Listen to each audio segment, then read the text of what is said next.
Hello बच्चों।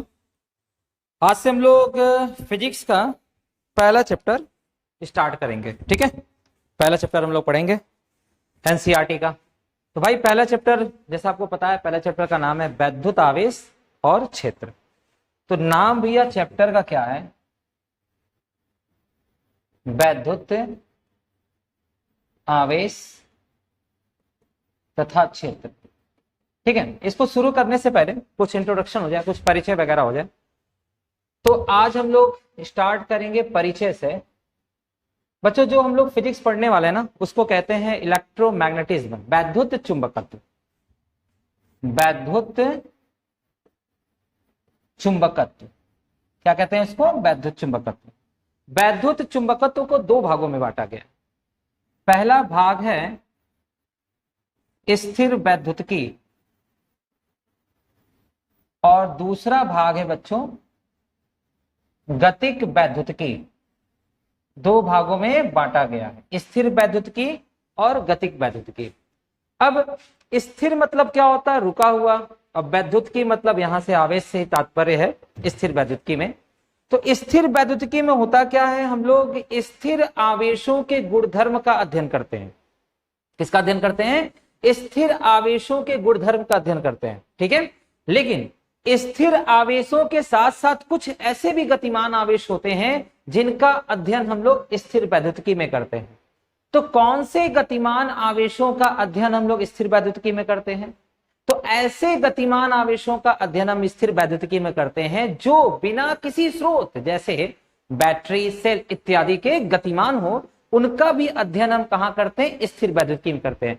अगर आपसे कोई पूछता है कि स्थिर वैद्युतिकी क्या है, तो आप क्या बताएंगे? कि भौतिक विज्ञान की वह शाखा है जिसके अंतर्गत विराम आवेशों के गुणधर्म और उन गतिमान आवेशों के गुणधर्म का अध्ययन किया जाता है जो बिना किसी स्रोत, जैसे बैटरी, सेल इत्यादि के चलते हैं। बात समझ में आ रहा है कि नहीं आ रहा है? तो अगर हम बात करें भाई कि स्थिर वैद्युतिकी में किसका अध्ययन करते हैं, तो लिखेंगे विराम आवेशों के गुणधर्म के साथ साथ बिना किसी स्रोत के गतिमान आवेश। किसका अध्ययन करते हैं बच्चों? विराम आवेशों के गुणधर्म के साथ साथ बिना किसी स्रोत के गतिमान आवेशों का अध्ययन करते हैं। बातें समझ में आ रही कि नहीं आ रही हैं? बिल्कुल समझ में आया होगा कि भाई स्थिर वैद्युतिकी होता क्या है। अब हम बात करते हैं गतिक वैद्युतिकी की। बच्चों ध्यान से समझो, आवेश जो हमारा है ना, आवेश तीन भूमिका में रहता है। एक तो विराम में रह सकता है, दूसरा वो एक समान गति कर सकता है, तीसरा वो त्वरित गति करता है। कौन सी गति करता है बच्चों? त्वरित गति करता है। ठीक है, तो विराम में रहेगा तो स्थिर वैद्युतिकी में, या अगर गतिमान है, बिना किसी स्रोत की गतिमान है, तब भी हम स्थिर वैद्युतिकी में पढ़ेंगे। अब ध्यान से समझो, जब एक समान गति करता है तो इसके गुणधर्म कुछ और होते हैं, जब त्वरित गति करता है तब भी इसके गुणधर्म कुछ और होते हैं। तो अगर यहां देखा जाए तो जो हमारे आवेश हैं वो दो प्रकार से गति कर सकते हैं। कितने प्रकार से बच्चों? दो प्रकार से गति कर सकता है। एक है एक समान गति और एक है त्वरित गति। एक क्या है बच्चों? त्वरित गति। ठीक है, तो यहां पे ध्यान रखेंगे, एक समान गति से कुछ घटनाएं हम लोग पढ़ेंगे, जैसे धारा वैद्युतिकी हो गया, चुंबकत्व हो गया। त्वरित गति में हम कुछ घटनाएं पढ़ेंगे, जैसे हो गया वैद्युत चुंबकीय तरंगे हो गए। कुल मिला जुला के आपको ये समझना है कि हम लोग स्टार्ट क्या करने वाले हैं? वैद्युत चुंबकत्व। वैद्युत चुंबकत्व में पहला जो यूनिट होगा वो क्या है आपका? स्थिर वैद्युतिकी। क्या है बच्चों? स्थिर वैद्युतिकी। इतना सबको समझ में आया होगा कि स्थिर वैद्युतिकी क्या है, यही हम लोग स्टार्ट करने वाले हैं। तो स्थिर वैद्युतिकी विराम आवेशों के गुणधर्म का अध्ययन किया जाता है और साथ ही साथ उन गतिमान आवेशों का भी अध्ययन किया जाता है जो बिना किसी स्रोत के गतिमान हो। चलो, बहुत अच्छी बात, आपको यहां तक समझ में आया कि ये होता क्या है। बच्चों अब वैद्युत आवेश की परिभाषा क्या होती है, वैद्युत आवेश की परिभाषा क्या होती है। किसी वस्तु का आवेशित होना, इसका क्या अर्थ है, किसी वस्तु का आवेशित होने का अर्थ है कि वह बल लगा सकती है। क्या लगा सकती है बच्चों, वह बल लगा सकती है। किसी वस्तु का वैद्युतीय आवेशित होना क्या अर्थ है, ये अर्थ है कि वह वैद्युतीय बल का बल लगा सकती है, चुंबकीय बल लगा सकती है, या इन बलों का, वैद्युतीय बल और चुंबकीय बल का अनुभव कर सकती है। तो हम क्या परिभाषा यहां पे समझेंगे, वैद्युत आवेश किसे कहते हैं, तो हम क्या कहेंगे कि वस्तु का वह गुण, वस्तु का वह गुण जिससे वह वैद्युत क्षेत्र और चुंबकीय क्षेत्र उत्पन्न करती है या इनका अनुभव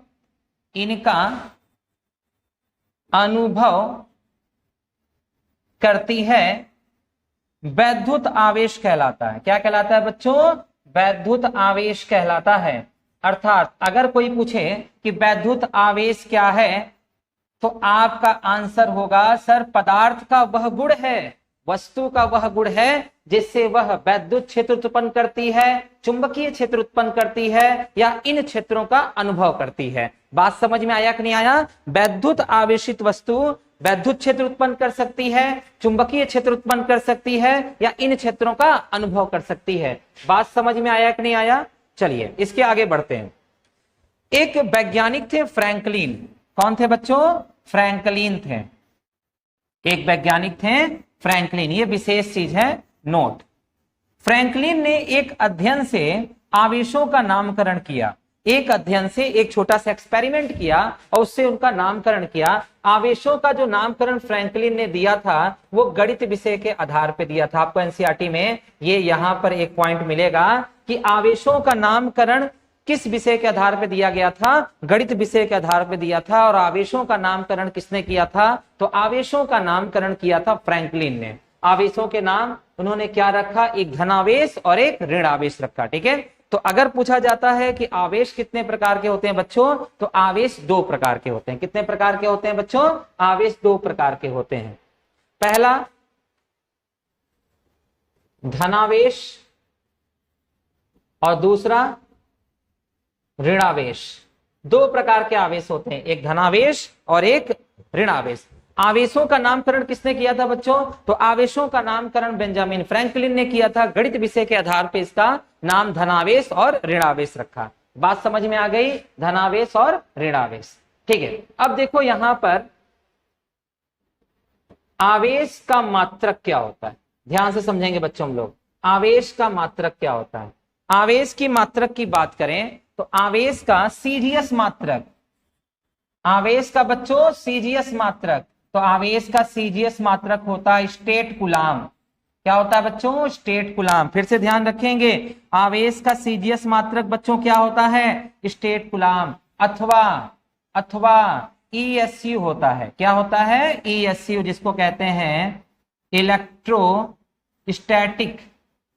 इलेक्ट्रोस्टैटिक यूनिट। क्या होता है बच्चों, इलेक्ट्रोस्टैटिक यूनिट। अथवा फ्रैंकलिन होता है। क्या होता है, फ्रैंकलिन होता है। ध्यान से समझेंगे, सीजीएस मात्रक जो होता है आवेश का, सीजीएस मात्रक वो स्टेट कूलाम या ईएसयू या फ्रैंकलिन होता है। ध्यान से समझेंगे, सीजीएस मात्रक आपको समझ में आया। अब हम बात करते हैं एसआई मात्रक। तो ये तो सबको पता रहता है, एसआई मात्रक बच्चों, एसआई मात्रक होता है कूलाम। एसआई मात्रक क्या होता है, कूलाम होता है। ठीक है, एसआई मात्रक कूलाम होता है। आवेश बच्चों, आवेश का सबसे बड़ा मात्रक, आवेश का बच्चों सबसे बड़ा मात्रक होता है फैराडे। अगर कोई पूछता है कि आवेश का सबसे बड़ा मात्रक बताइए, तो आवेश का सबसे बड़ा मात्रक होता है फैराडे। आवेश का सबसे बड़ा मात्रक फैराडे। इसी प्रकार आवेश का सबसे छोटा मात्रक बच्चों, आवेश का सबसे छोटा मात्रक होता है फ्रैंकलिन। बच्चों ध्यान से सुनेंगे बात को कि आवेश का सबसे बड़ा मात्रक होता है फैराडे और इसी तरह आवेश का सबसे छोटा मात्रक होता है फ्रैंकलिन। एक फैराडे, ये आपसे एग्जाम में पूछा जाएगा कि एक फैराडे में कितने कूलाम होते हैं, तो 96500। ध्यान से समझिए, एक फैराडे में कितने कूलाम होते हैं, तो एक फैराडे में होता है 96500 कूलाम। ठीक है, ये सब बिल्कुल याद होना चाहिए, आपके एग्जाम में ये जरूर ऑब्जेक्टिव क्वेश्चन में आता है। एक कूलाम में कितने स्टेट कूलाम होते हैं, तो 3 × 10⁻9 स्टेट कूलाम। कितने कूलाम होते हैं बच्चों, ध्यान से समझें, एक कूलाम में 3 × 10⁻9 स्टेट कूलाम। ये समझ में आया? तो ये था आवेश के बारे में थोड़ी जानकारी। ठीक है, आप इसको नोट कर सकते हैं।